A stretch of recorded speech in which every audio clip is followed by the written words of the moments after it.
Buenas tardes, chicos del segundo A. Vamos a seguir con sus temas de la semana y enseguida toca el tema de Manuel Baranda en la educación. Manuel Baranda fue ministro de Justicia e Instrucción Pública. Actualmente se le llama secretario de Educación y vamos a comenzar con este tema de nuestro libro de Villalpando Navajo José Manuel. Bueno, lo primero es que el subtema que viene en nuestro libro es efectos de la legislación de Gómez Farías. Dentro de el ámbito contextualizado de los dos famosos decretos de Valentín Gómez Farías, nos podemos dar cuenta que tuvo una pasión política para llevar a cabo estos dos famosos decretos del año de 1833. También, como habremos leído en el libro, cuando llegó Santa Anna, pues rectificó los errores del vicepresidente. En sí desapareció la dirección de instrucción pública que había propuesto Valentín Gómez Farías y pues se llegó en ese tiempo a la convicción de que ninguna reforma importante podría sobrevivir porque le prestaban más atención a los problemas sociales y políticos, a estarse peleando entre centralistas, entre federalistas. Ahora, en ese tiempo también existían muchas penurias económicas. La forma en la que podía la educación sobrevivir era bajo obras pías, bajo la filantropía. ¿Esto qué significa? Que las personas que tenían dinero, que tenían recursos, eran las que apoyaban la educación.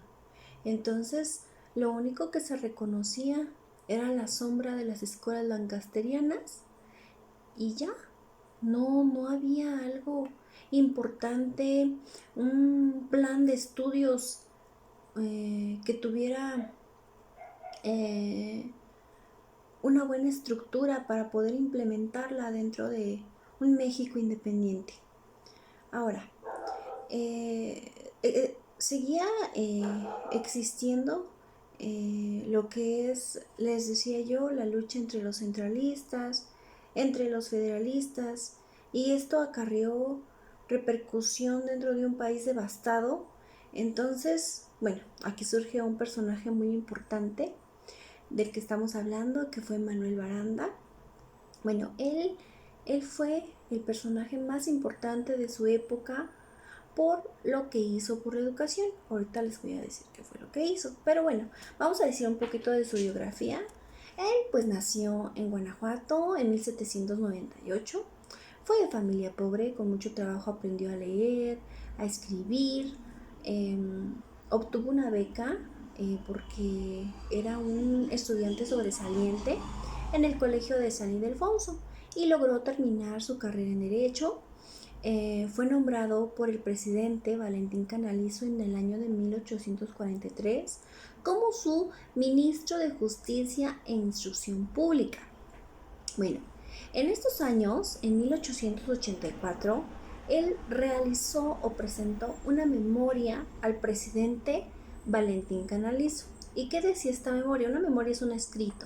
Decía: la enseñanza ha sido en extremo defectuosa por no tener homogeneidad en la doctrina. Enseguida menciona los establecimientos, no son adecuados, los métodos incompletos y deficientes. Podemos darnos aquí que en su escrito, en sus palabras de Baranda, menciona que los establecimientos, o sea, los lugares, las escuelas, no eran las adecuadas para los niños.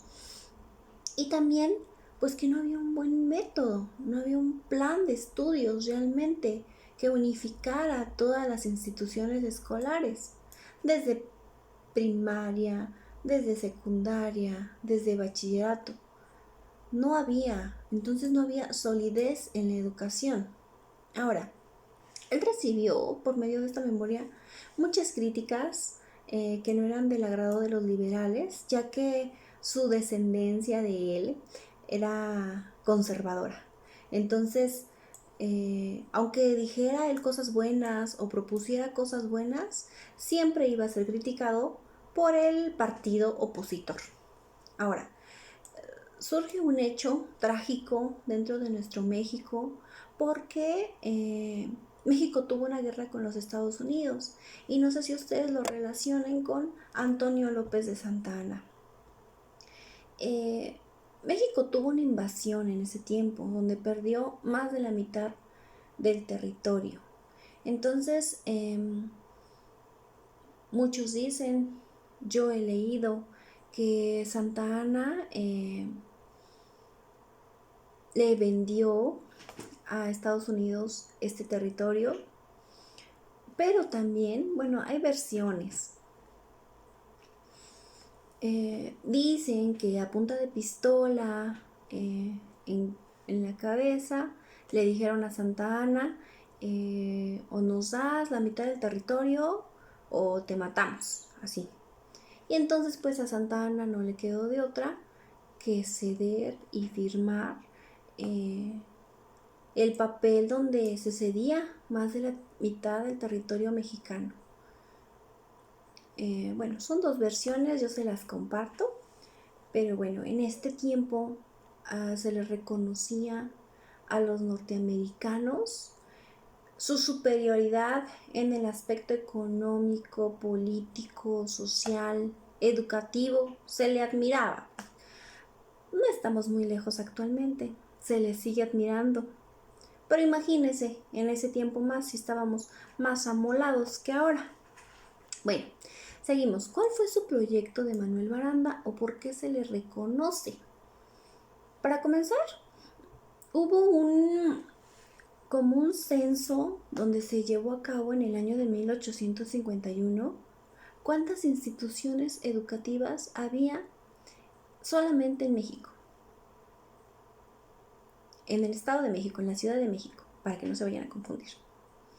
Había 152 escuelas primarias con la población de 7,632 alumnos, pero eran escuelas particulares y solamente había 6 escuelas públicas con menos de 500 alumnos. O sea, 500, muy poquito, o sea, imagínense la diferencia. No todos tenían derecho a la escuela por el simple hecho de ser escuelas particulares y escuelas públicas. Y eso solamente en el Estado de México. Ahora, cuando Manuel Baranda tuvo el cargo de ministro de Instrucción Pública, en la segunda mitad del siglo XIX, se le puede reconocer que él puso atención a la modernización de los establecimientos educativos. O sea, él hizo escuelas. Ese fue su proyecto educativo. Y otro proyecto es que les permitió autonomía a cada una de las instituciones de enseñanza. O sea, cada uno, así como estamos actualmente, no sé, la escuela Faustino G. Olivera va a tener su dirección, va a tener sus maestros y esos maestros van a ser responsables de esa escuela nada más. Tendrán su supervisión, pero son responsables nada más de su escuela. Antes no era como hoy, que ahorita pues tenemos un plan de estudios y están las escuelas particulares, están las escuelas públicas, pero llevan el mismo. También a los niños de las escuelas particulares se les entregan libros de texto, así como se les entrega a los niños de las escuelas públicas. No era así. Entonces él trató de poner de su parte para que hubiera una unificación en el sentido de la autonomía, empezando, claro, por la enseñanza, la sanidad, la asistencia social dentro de estas instituciones. Dentro de nuestro tema de Manuel Baranda enseguida viene lo que es la universidad. La universidad fue suprimida 4 veces en el siglo XIX. En 1803 fue cuando estaba Valentín Gómez Farías, y esto ya ustedes ya lo saben porque ya lo leyeron, chicos, ya lo vimos. Entonces ya debieron bueno, apenas van a hacer su reporte de lectura, pero pues ahí se pueden dar cuenta, Valentín Gómez Farías suprimió lo que es la universidad. Después, en 1857, con el presidente Ignacio Comonfort. Después, en 1861, con Benito Juárez. En 1865, por orden del emperador Maximiliano. Entonces, fue 4 veces suprimida la universidad.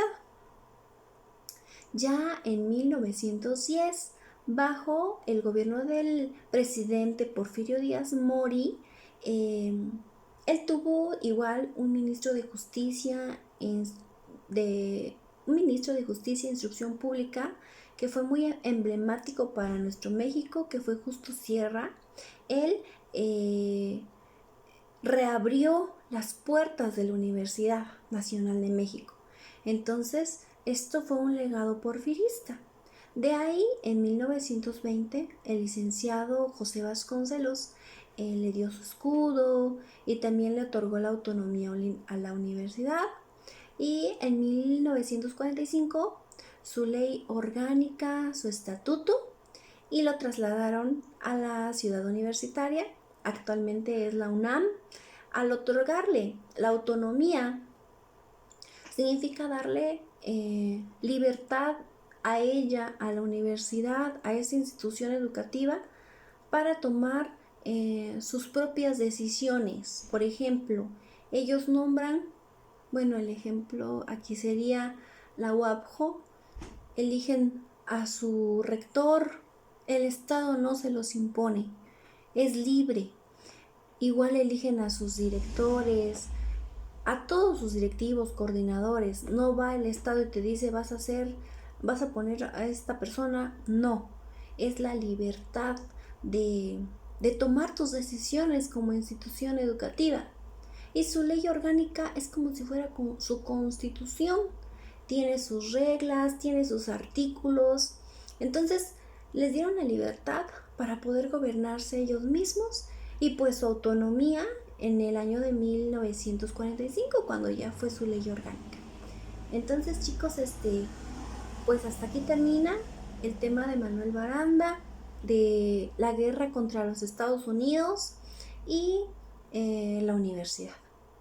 Esto sería todo por esta semana y nos vemos mañana en Google Meet para ver lo de su tarea y no surjan dudas ni nada. Bueno, cuídense mucho, chicos. Bye.